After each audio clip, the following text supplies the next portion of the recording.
Welcome back to the channel and welcome back to another edition of the Spurs Chat Podcast. In this edition, I'll be talking to sports journalist Josh Hughes all about the North London derby, which of course takes place at the Emirates Stadium on Sunday, 4:30 p.m. kickoff. Arsenal are leading the way at the moment on top of the Premier League with 26 points from 11 matches, and Thomas Frank's Tottenham are currently fifth, 18 points from 11 games, with won 5, drawn 3 and lost 3. A huge game coming up. Tottenham, of course, have got a lot of injuries. Josh, welcome back to the channel. How are you? Yeah, doing well. Of course, international break. England sealing their place at the World Cup. No goals conceded. Excited about that. Nice to have a break from Spurs. It's been a tough start to the season and we've got some massive games coming up. So looking forward to getting back into it and hopefully a big result at the Emirates. Josh, of course, this is a huge game. Spurs have only ever won once at Highbury in Premier League history, once at the Emirates in Premier League history. At some point, this record needs to turn around and Spurs need to start winning at our biggest rivals. Arsenal and Chelsea, I say this every single year, particularly when this fixture comes up. How are you feeling as a Spurs fan going into this North London derby on Sunday? I think we'll start with the positives, and the positives are that Thomas Frank tends to set up quite well against those bigger teams. I know the Chelsea game, we were terrible, but certainly against Manchester City, against PSG in the Super Cup, good examples of us really, playing quite well. And this is a very good time to be playing Arsenal. There's never a good time to be playing the top of the league side, but with the news that Gabriel could be out of that game, coming off injured for Brazil at the Emirates against Senegal, that's a massive, massive bonus for us because we know what a threat he is from set pieces. In my opinion, he's the Premier League's best defender at present. And so, like us, we've got a number of injuries. So have they. And I think it's going to be really interesting to see how we set up, how we approach the game. Arsenal have been a winning machine for quite some time. Although pleasantly surprised with, the Sunderland game, the 2-2 draw. Sunderland could have easily got more out of that game. I think Arsenal certainly are beatable, but we're going to have to be perfect or near enough perfect to get a result at the Emirates this time. I think we're absolutely the underdogs. I don't think anyone would expect anything less than an Arsenal win, unless you are a Spurs fan, and maybe even most Spurs fans, I think, don't expect anything less than an Arsenal win. But who knows, we might be able to spring a surprise on Arsenal, and hopefully if we can limit them to nothing but set pieces and one of their main threats in Gabriel is out, we might stand a better chance. Josh, do you think that Thomas Frank will go back to a back five in this game? I would be really interested to see whether we do or don't, and potentially we might, and that might be an audition for the PSG game. Of course, when we played PSG in the Super Cup, we played that back five, and Kevin Danso with the long throws. It's the first time we sort of saw that. Kudus and Richarlison both up top, and I don't actually know what Kudus' status is for these games, but I think certainly if we end up playing a back five, we're going to limit Arsenal. But then again, Arsenal, I don't think they've been creating huge amounts in terms of, scoring goals and open play. There've been a lot of set pieces. Of course, they've got strengths all across the pitch. But as far as I'm concerned, it doesn't really matter whether we play back four or back five. I just want to see us turn up and have a good go at the game and not just sit in to frustrate them the whole time. Josh, let me ask you, what have you made of Tottenham under Thomas Frank? Because, of course, taking over from Ange Postecoglou in the summer, of course, Spurs won the Europa League. What have you made of the style of play? What have you made of Thomas Frank overall? Do you think it's going to be a successful season for Tottenham? Look, I think the facts are the facts, which is that we're unbeaten in the Champions League. We're fifth in the Premier League table now. We've had a much better start than I actually expected us to have. But speaking of facts, I think it's not subjective. I think it is a fact that the style of football has been certainly frustrating. It's left more to be desired. I'm taking the view that Frank has been trying to sort us out defensively, and with a lot of key attacking players missing, I think that has been his priority. Let's shore us up, because we were so poor defensively under Ange Postecoglou.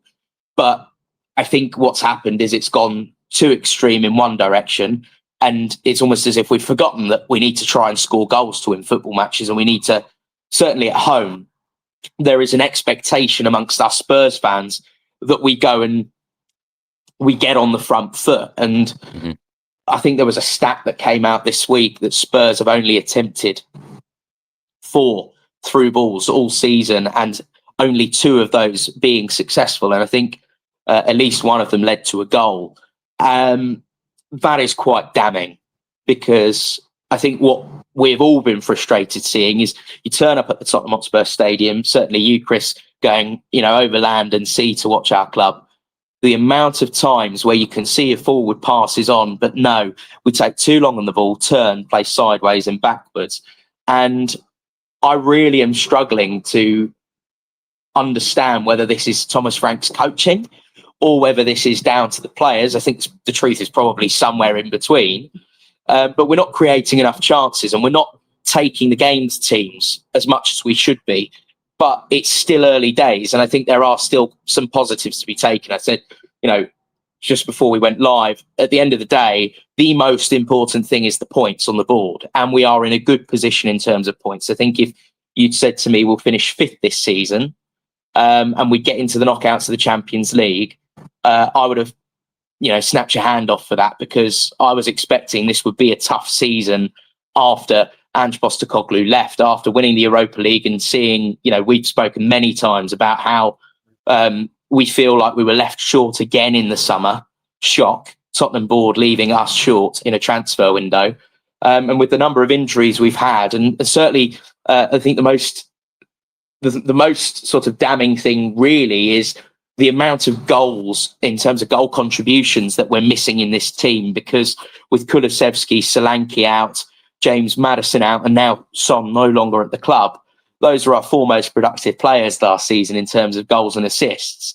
Yeah. And so I think, in a way, I think we're yet to see the best Thomas Frank team. But clearly, I think we've seen enough to know that we are lacking in quality, certainly in the forward areas. But I suppose a rare positive would be that after, we had such a poor first half display against Manchester United, when Tell and Odobert came on, the energy changed and we seem to be far more aggressive going forward. But we just want to see more of that. I don't think we're asking a lot. We just want to be entertained at the end of the day. Josh, you rightly said there about Tottenham's through balls was 4. It was actually the worst stat in the Premier League right now. Arsenal are the best stat right now with 40 through balls so far this season. What have you made of them this season? And dare I say it, do you think this is going to be their year? I hate to admit it, but right now they are the only team that stand out to me as consistent.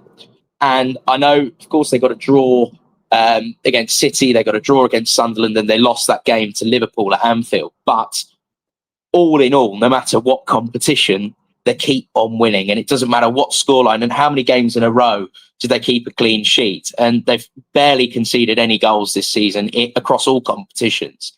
So for me, they've got the best back line in Europe.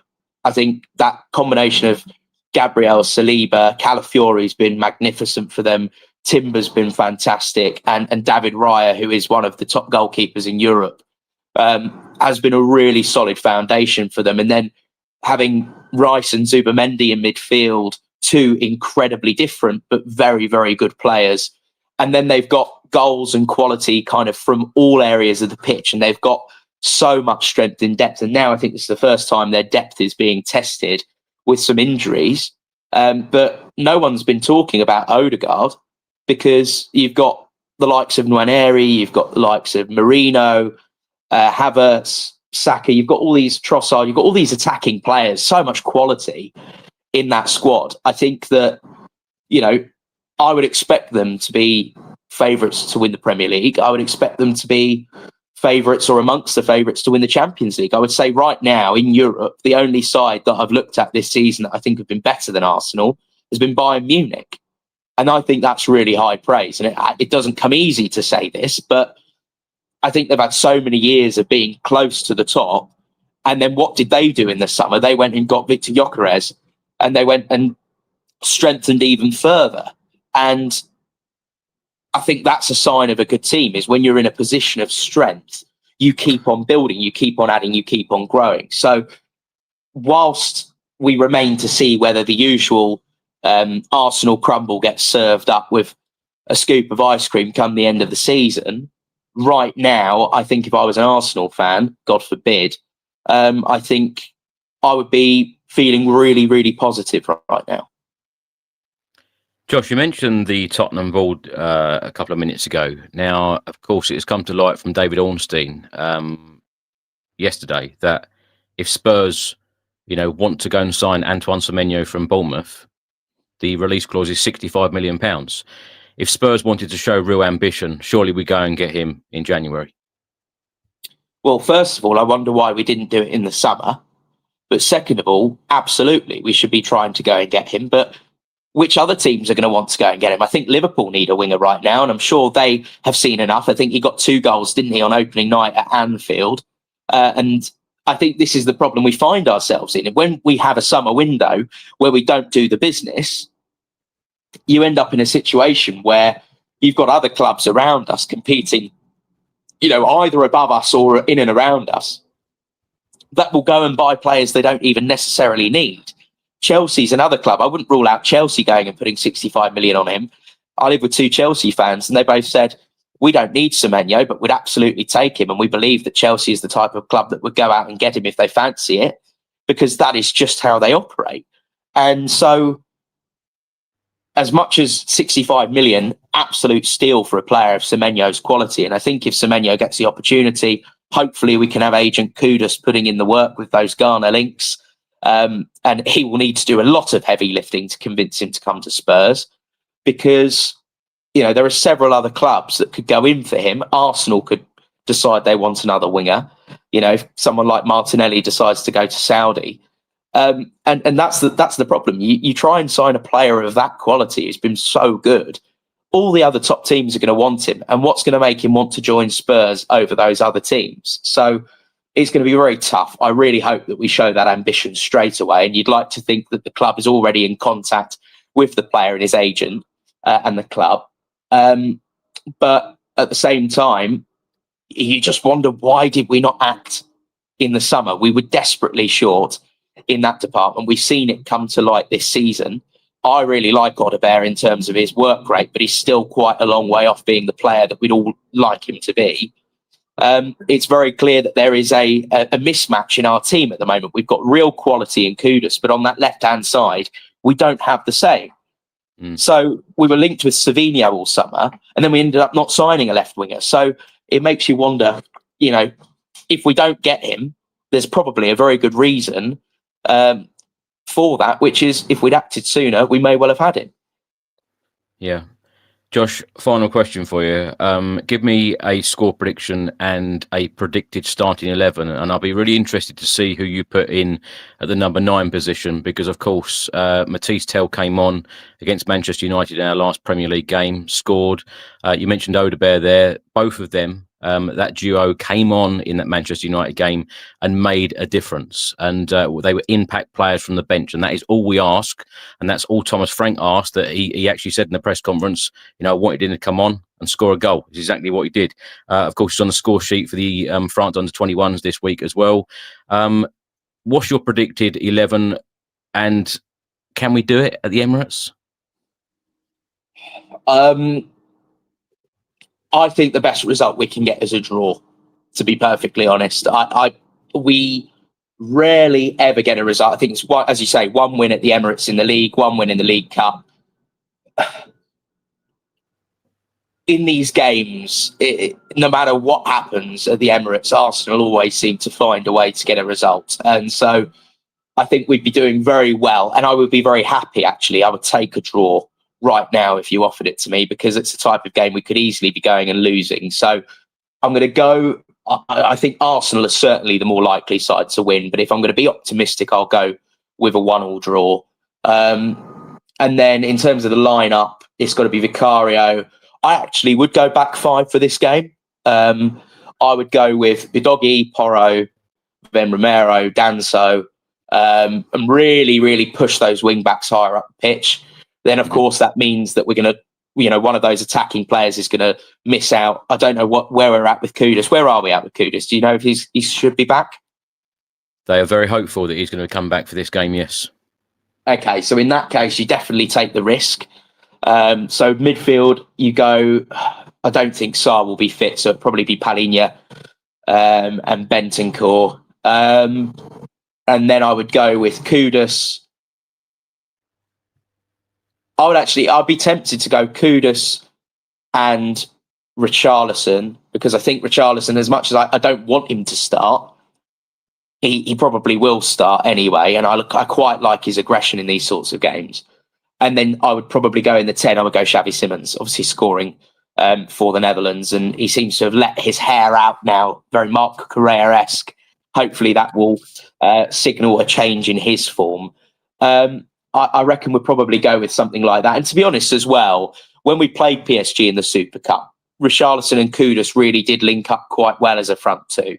But I think if Matisse Tel was to start, I would have no complaints. I think he would have absolutely earned it. I mean, he's in unbelievable form for France under 21s.